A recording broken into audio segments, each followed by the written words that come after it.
everybody, it's Melanie from Art of Center. We're going to do a couple template style tea tumblers today with paper templates.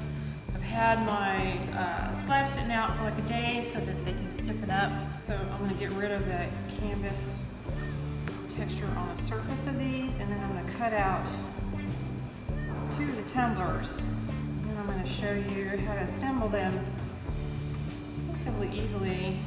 And then we're going to slip decorate them. Okay. Now I just use paper to make template forms. I usually cut out the form, test it on a piece, and then turn it into a template that I use over and over again. You can see it's shiny on one side and matte on the other. The shiny side is just covered in plain Jane old packing tape, so I can use these over and over again. I mark the template so I know what part matches what, so I've got the template for the tumbler base and the tumbler top here together. So with the template, you put the paper side down, put it in place, grab your pottery knife, 90-degree angle on the first cut.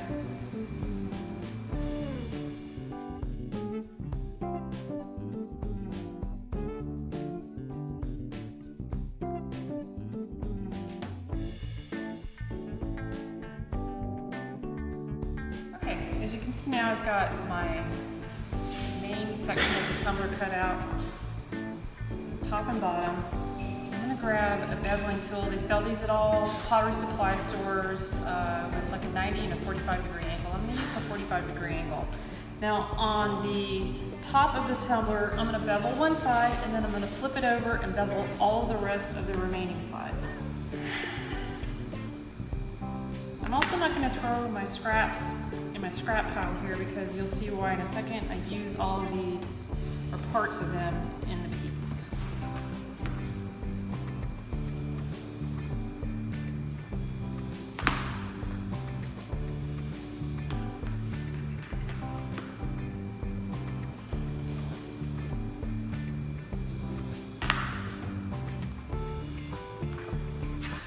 I also hold my thumb against the end of the piece that I'm beveling so that I don't deform that last slice of the bevel. It always wants to push out. Now the base, I'm going to bevel a complete circle around the bottom of the base so that the base actually fits flush to the bottom of the tumbler.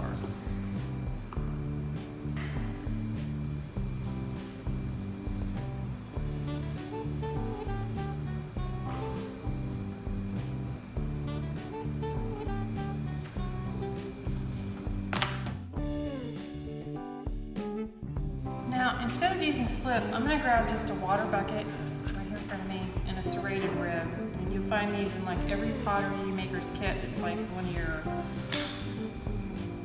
your main items that always comes in just every kit. And I'm going to score with water in the serrated rib on the edge of the cup. And with the water on the rib and scoring, you're going to generate slip.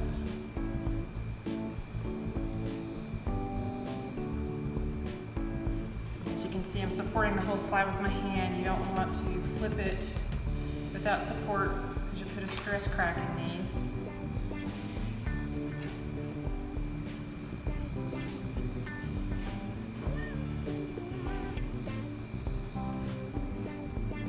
Okay, and I'm going to gently round this over, and I'm going to place the 45-degree angles slightly offset. They're not going to meet exactly, just a little above angle. And I'm going to very gently turn that beveled edge down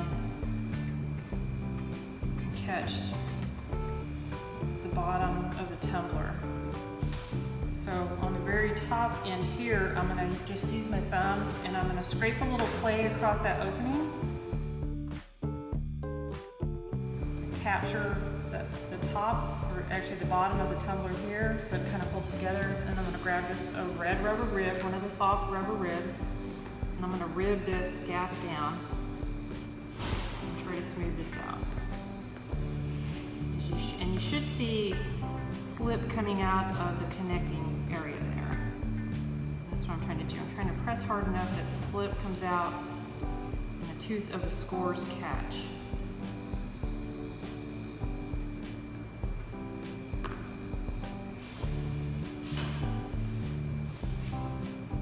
very gently push the seam together inside with my thumb, and then because it's so tall, I'm just going to take a small sculpting tool, which I should have over here. Here we go. A rubber-ended sculpting tool. I'm going to get that seam down so that you can't see the seam inside the cup.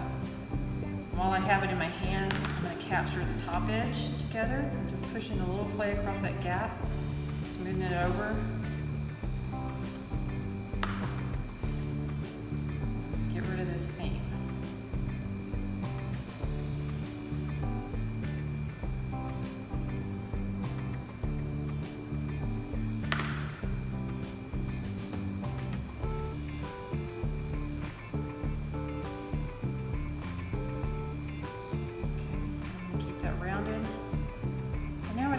Is this little bulgy part here that always happens when you're doing slab built pieces. You've got a little extra clay, so again I can take the serrated rib and I can get rid of a little bit of that excess and smooth that connection out to bring it down. So it looks a little bit more like a wheel thrown piece as opposed to a hand built piece. Before I put the base on, I'm going to score all the edges.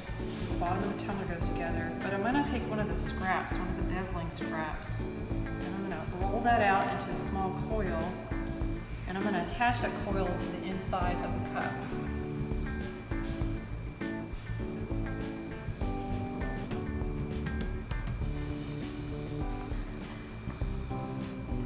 So I'm just going to wet my finger, rub my finger around the inside of the cup just slightly below the bevel edge. Take my new little piece of coil and I'm going to just stick it in place. The water's going to hold it there. It's not going to slide.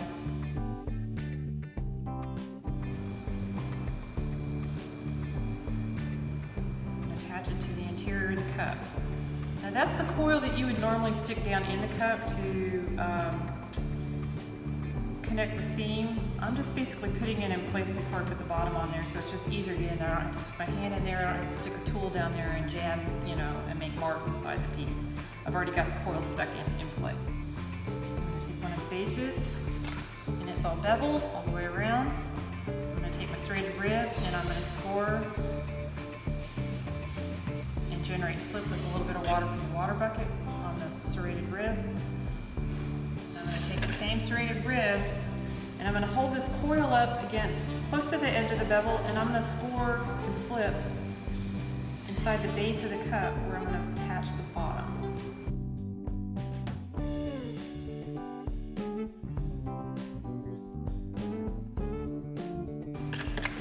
Now I've got the bottom interior of the cup scored, I've got a coil already in place, I've got the base scored.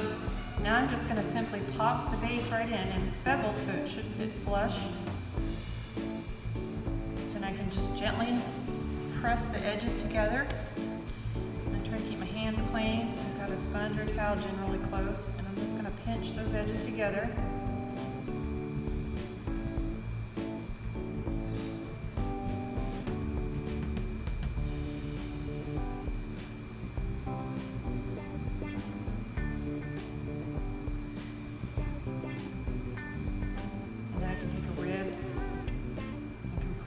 The base down, and I can tidy up the connection on the outside just by ribbing it down, just compressing.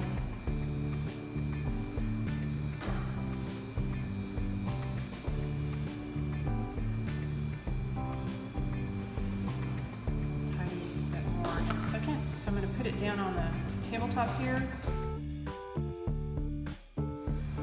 Now I'm going to take the sculptural tool and I'm just going to dampen it just a little bit, and I'm just going to put this round ball end sculptural tool down into that clay coil, and I'm going to compress and connect the bottom joint together and seal it up with this little clay coil down the bottom.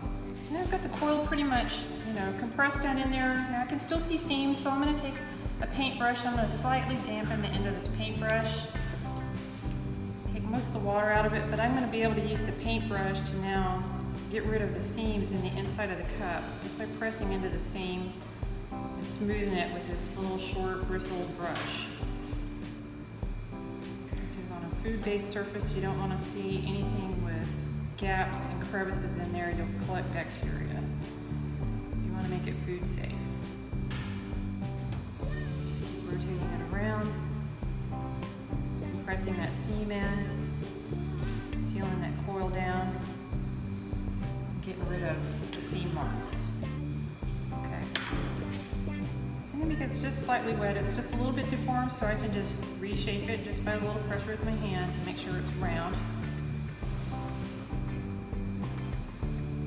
And the top edge is beveled in, so it makes a better drinking surface if you've got the bevel going inward on the inside of the cup. It makes dribbles go inside the cup instead of outside the cup.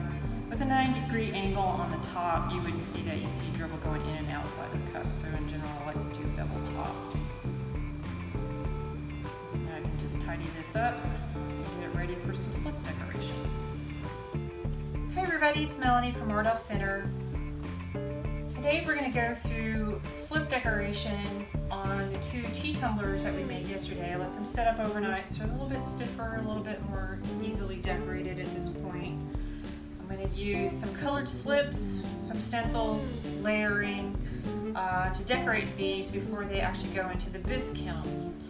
I've got white decorating slip that I've mixed up, and it's a very popular slip for, decorating on greenware. It's Arnie's fish sauce, easy recipe to find on the internet. I siphon off a little bit of the fish sauce once I do the big recipe into smaller containers, and I add mason stains to the fish sauce in a certain percentage to get some of the colors that I have here for decorating. So, I've got light and dark blues, titanium yellow, a pansy purple, I've got a little tiny bit of mango here, and of course just the plain Jane old fish sauce. And they're anywhere from 8 to 15% mason stain to fish sauce to get the light or dark color of that particular commercial stain in that fish sauce. And when I mix these up, I hydrate them to the consistency of heavy cream so that they go on relatively thick. They're going to cover, they're going to be very opaque on the surface. So I've got my 2 cups. I've got a decorating wheel with just divisions on this one. This one just helps me block out sections of the cup that I might want to, if I want to do just parts of the cup in designs. Just a plain Jane old floppy ruler, a banding wheel, various hockey brushes, some water, of course. I always keep a little tiny container for the paper stencils that I'm going to use, and that's just for trash, and a needle tool, an X-Acto knife. I have paper stencils, actually friskets here that I cut on my portrait silhouette. I download designs or I draw things out on the silhouette and cut things that I would like to decorate on various pieces. But it doesn't have to be that complicated. It can be as simple as you cutting out a simple figure on paper.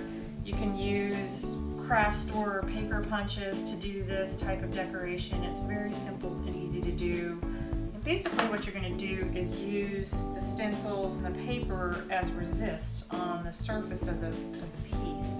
I'm going to do a multi-layered, multicolored surface, so I've got various parts that I keep. I usually don't throw anything away when I'm doing cuts on the portrait silhouette, simply because I like to collage these things together. So sometimes I'll use the interior and the exterior of the piece, sometimes the scraps, so I don't tend to throw any of those away. I love just having all those little tiny bits. So what I'm going to do is I'm going to cover the first cup in white slip, top to bottom, all the way around, like 1 to 2 coats depending on the surface treatment that I'm going to do. So I always hydrate my hockey brush first. So I've got my slip over here, got the consistency of heavy cream, and I'm going to cover the entire cup on the first pass in this white decorating slips.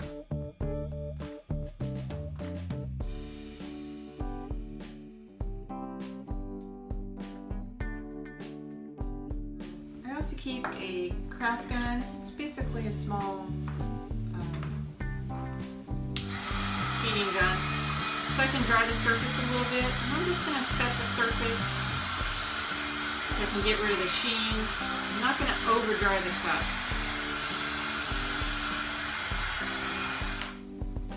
I've got one layer of slip on both cups at this point, and I've dried them a little bit so that the surface is matte, not shiny.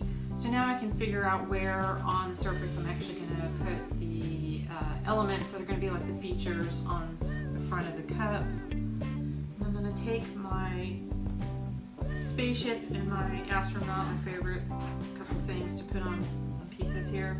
And like I said, they're just paper, so I'm just going to slightly dampen the surface of these.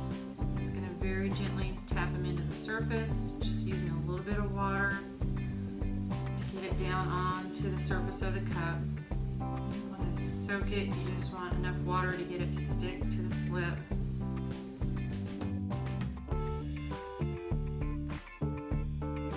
Because you're going to need to pull this paper up later, so you don't want to soak it.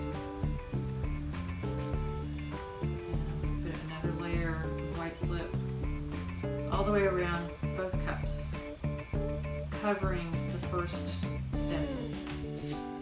Now I'm just adding on some stars that I have from one of the paper punches that I have here at the studio. And I'm sticking it also, just like the other figurines, on the surface right onto the slip with just a little bit of water, sticking it down.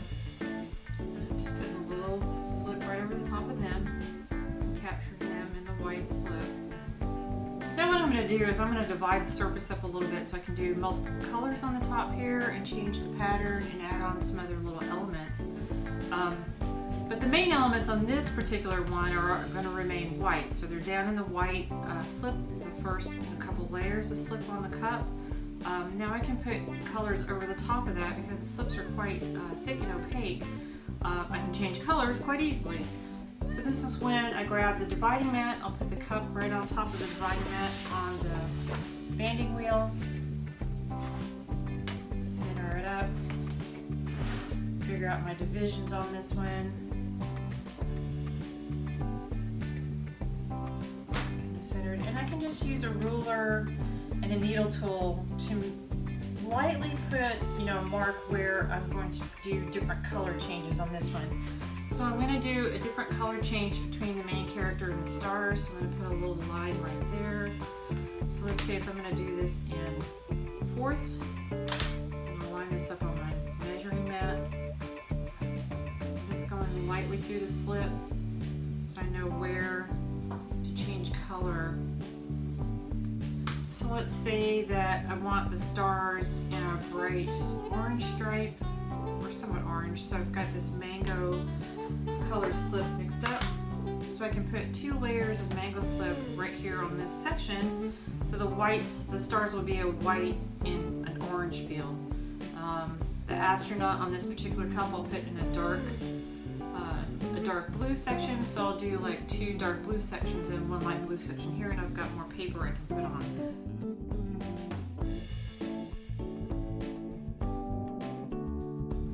Sometimes I actually will put a little finger mark where the stencil is to remind me where the little stencils are so I know to pull them off later. Now I'm going to start to work in blocks here, and that's the main reason for me to divide the cup up.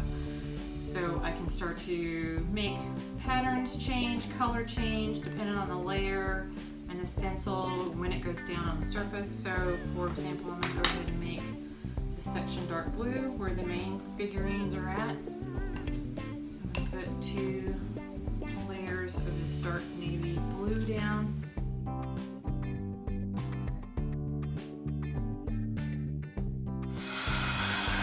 I'm just trying to dry it up so the surface is matte, not shiny. I'm not trying to over dry the cup. I'm just trying to get the surface set. Switch over to yellow on the blocks on the back side, and then I'm going to lay in another set of stencils on the back area here, and put basically a yellow based pattern down now over the white. Now the white's going to disappear underneath the yellow.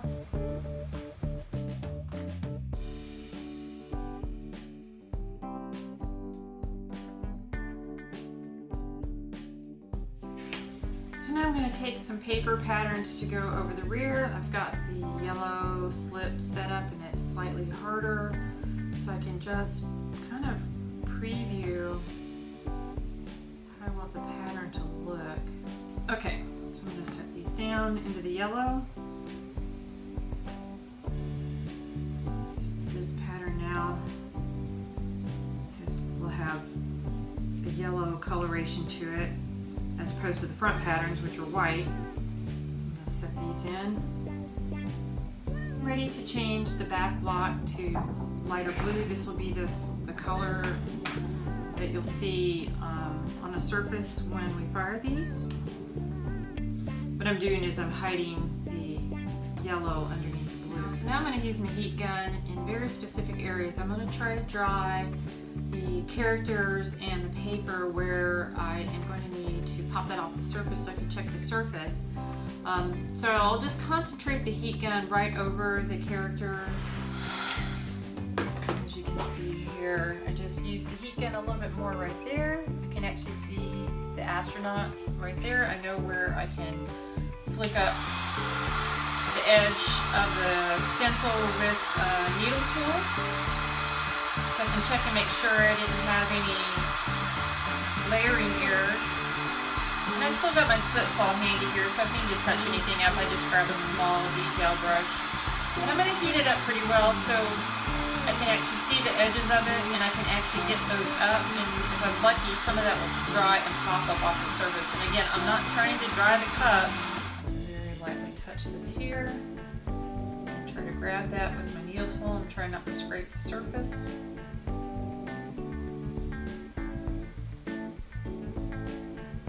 There he goes.